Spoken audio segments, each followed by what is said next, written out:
실질 경쟁률은 올해 예상으로는 30대 1 내외가 될 것이다 라고 판단해 볼 수가 있습니다.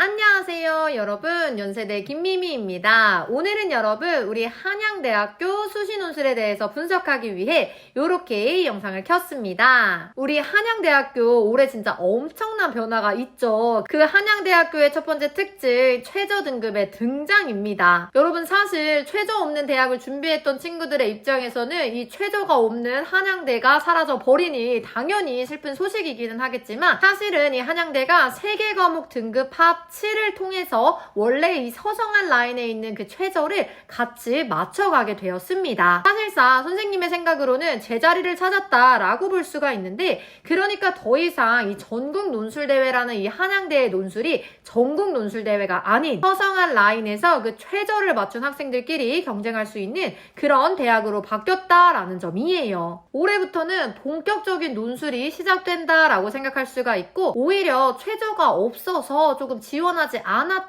학생들의 입장에서는 3합 7이라는 최저가 생겼기 때문에 너무나도 흔쾌히 지원할 수밖에 없는 그런 대학이다라고 볼 수가 있는 겁니다. 이 상위권 대학을 목표로 하는 학생들에게는 너무나도 중요한 이 변화가 되겠죠. 최저가 생긴 만큼 200대 1이었던 기존의 이 경쟁률에서 이 한양대의 실질 경쟁률은 올해 예상으로는 30대 1 내외가 될 것이다 라고 판단해 볼 수가 있습니다. 성대도 그렇고 서강대도 그렇고 각각 겹치는 이 3합 라인의 대학이 없는 것을 기준으로 30대 1 내외로 그 경쟁률을 유지하고 있기 때문에 한양대 역시 이 실질 경쟁률은 30대 1 내외로 될 것이다 라는 점을 여러분 잘 기억해 주시면 되고, 충분히 우리가 논술 공부를 해가지고 한양대에 이 최저가 생긴 뒤에 최초로 합격을 하는 그 첫 번째 학생이 되시면 너무나도 좋겠죠. 이러한 한양대 논술이요, 어쨌든 최저의 변화뿐만 아니라 그 논술의 유형 자체도 조금씩 변화해가는 양상을 보이고 있습니다. 그래서 이때의 한양대 논술의 두 번째 특징, 작년 기출을 기준으로 지문의 양은 짧지만 답안을 써야 되는 그 분량은 굉장히 많더라 라는 특징에 조금 주목해 볼 필요가 있어요. 사실 가독성에 영향을 주는 대표적인 그 특징 중에 하나가 바로 이 분량인데, 한양대의 기출은 꾸준히 이 1200자 내외를 유지하고 있죠.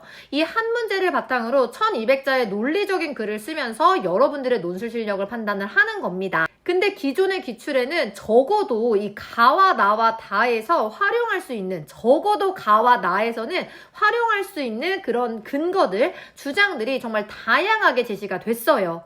다만 작년 기출의 5.1번과 5.2번을 보게 되면 사실상 가와 나와 다, 이 전체적인 지문의 분량 자체가, 그리고 정보의 양 자체가 현저하게 줄어들었습니다. 특히 5.1번 제시문 같은 경우에는 문학작품이 등장을 하게 되면서 그 정보의 양이 훨씬 더 줄어들었다, 내가 여기서 정보를 찾아가는, 답안에 쓸만한 근거를 찾기가 쉽지 않아졌다라는 것을 의미하게 돼요. 이렇게 답안에 써야 되는 분량은 많은데 지문이 주는 정보의 양이 적고 또 되게 짧은 문학작품이 조금 나오다 보니까 학생들의 입장에서는 사실 무의미한 반복만 계속 쓰게 되는 겁니다. 혹은 지문에 있는 거를 그냥 그대로 쓴다든지, 내가 앞에 썼던 내용인데 그냥 그대로 똑같은 문장과 어휘를 반복한다든지, 여기서 여러분 사실은 와장창 무너지게 되는 문제가 생기게 되는 거죠. 그렇기 때문에 우리가 지문을 읽는 방식도요 여러분 좀 더 상세하게 변화돼야 됩니다. 다시 말해, 주장은 기본적으로 찾아주고 이 주장을 꾸며주는 근거를 찾는 건 너무 당연하고요. 거기서 이 답안에 쓰게 되는 문장의 반복, 어휘의 반복을 줄이기 위해서 여러분들이 알고 있어야 되는 이 다양한 어휘들, 어휘의 양이 굉장히 중요한 역할을 하게 될 것입니다. 그래서 내가 다양한 어휘들을 알고 가독성 있는 어휘들을 이제 활용을 하면서 글이 단조로워지지 않게, 반복되지 않게 하는 그 전략을 사용해야 될 뿐더러, 단순히 지문에 표면적으로 드러나 있는 부분이 아니라 지문과 지문을 연결할 수 있는 세세한 해석, 깊이 있는 해석, 심층적인 해석 또한 굉장히 중요해집니다. 즉 아무것도 없는 정보 속에서 정말 글을 써야 되다 보니까 무에서 유를 창조할 수 있을 정도의 지문 분석과 어휘력이 뒷받침 되어줘야 된다 라는 것인 거죠. 그렇기 때문에 이제 한양대는 단순히 지문을 읽는 것에서 끝나는 것이 아니라 그 지문을 바탕으로 추가적으로 추론할 수 있는 부분, 그 추론을 바탕으로 다른 지문과 연결할 수 있는 부분을 보다 한 발자국 나가서 더 깊이 있게 이해를 해줘야 되고 연결 지을 수 있는 능력이 너무나도 중요해진다 라는 겁니다. 엄청난 연습이 반드시 필요해지겠죠. 그나마 다행인 것은 사실 한양대는 기출문제가 정말 많은 학교 중에 하나죠. 그리고 지금의 기출은 다소 지금 변해가는 과도기 속에 있기 때문에 조금 여러분들이 보기에도 뭔가 유형이 고정되어 있다기보다는 좀 헷갈리기 시작을 합니다. 그렇지만 기존 기출들을 보면 그 문제의 유형이 굉장히 고정적으로 꽤나 그 방향성이 일관되게 유지되고 있어요. 따라서 모의 논술과 그리고 한양대의 모든 수시들을 같이 풀어보시면 사실 어떤 유형의 문제가 새로 등장을 하더라도 여러분들은 충분히 문제를 풀어나갈 수 있고 1200자를 채우기 위한 그 틀을, 템플릿을 가져가실 수가 있으실 겁니다. 그러니까 한양대는요, 여러분 진짜 많이 풀어보셔야 돼요. 한양대의 특징 세 번째, 문제의 유형이 변화됐습니다. 여러분 앞에 설명드린 내용과 비슷한 맥락으로 설명이 되게 될 텐데 방향성이 나름 일관되게 진행되었던 이 문제의 방향에 변화가 생기게 됩니다. 사실 2019년 이전의 이 한양대의 기출문제는 가와 나의 비교를 기준으로 제시문 다를 해석하는 방향으로 그 고정된 유형을 갖고 있었습니다. 근데 이게 2020년부터 2024년까지 넘어가면서 제시문 가라는 하나의 제시문을 중심으로 나와 다를 해석하는 방식으로 변화됐어요.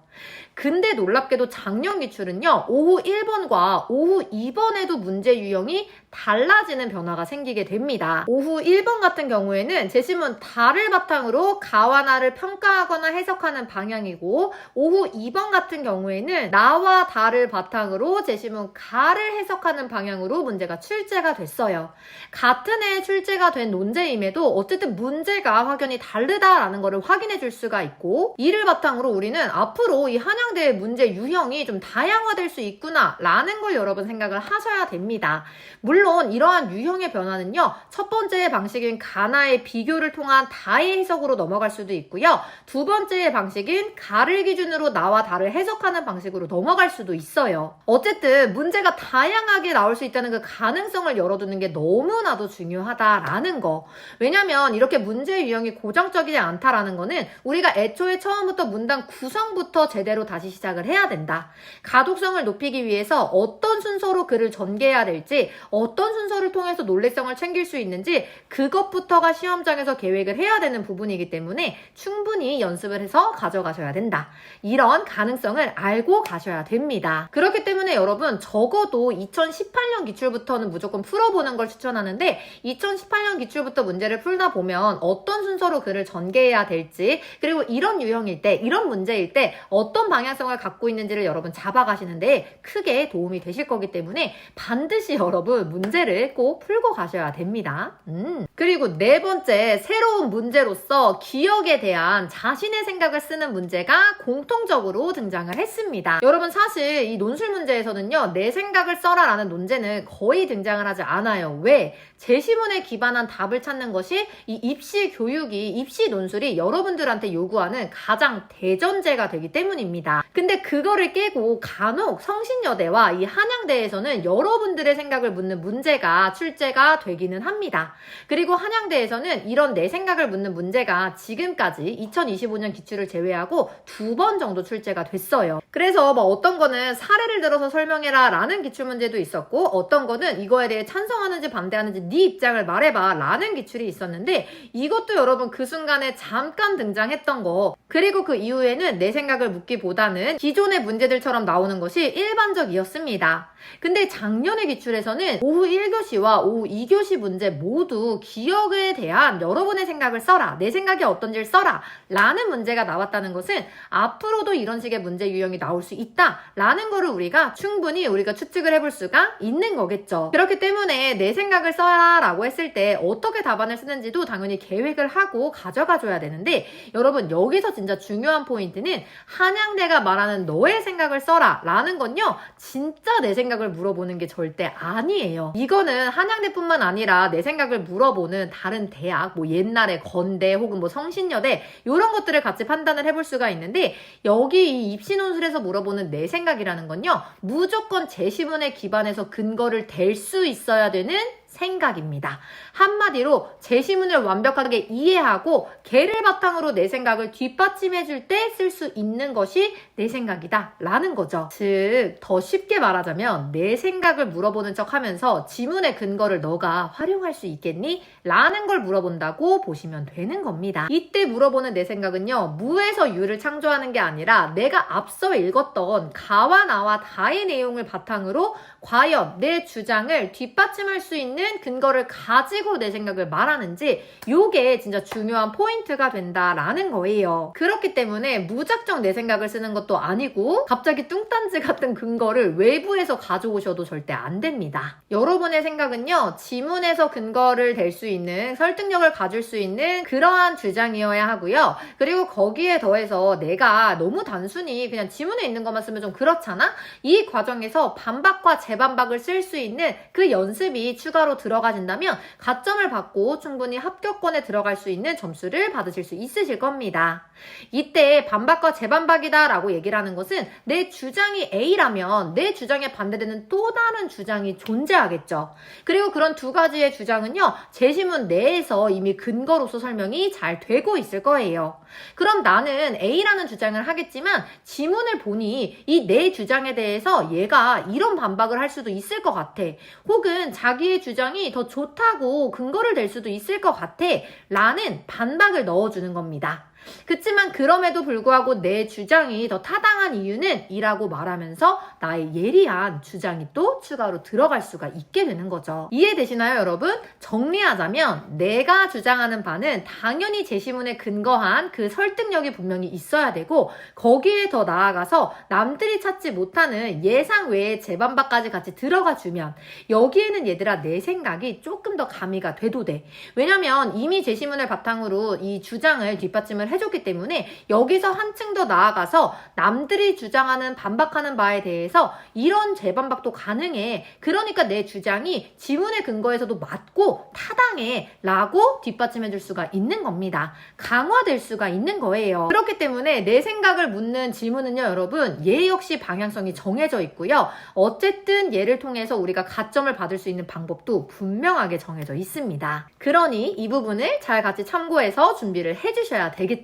그럼 여러분, 이러한 한양대의 논술 특징을 바탕으로 진짜 제대로 공부해서 제대로 지문 분석하고 답안을 작성하는 연습을 해서 최초 합을 받고 싶다라고 하시는 분들은 고정 댓글란에 있는 오픈 채팅방으로 언제든지 수업 문의 주시면 됩니다.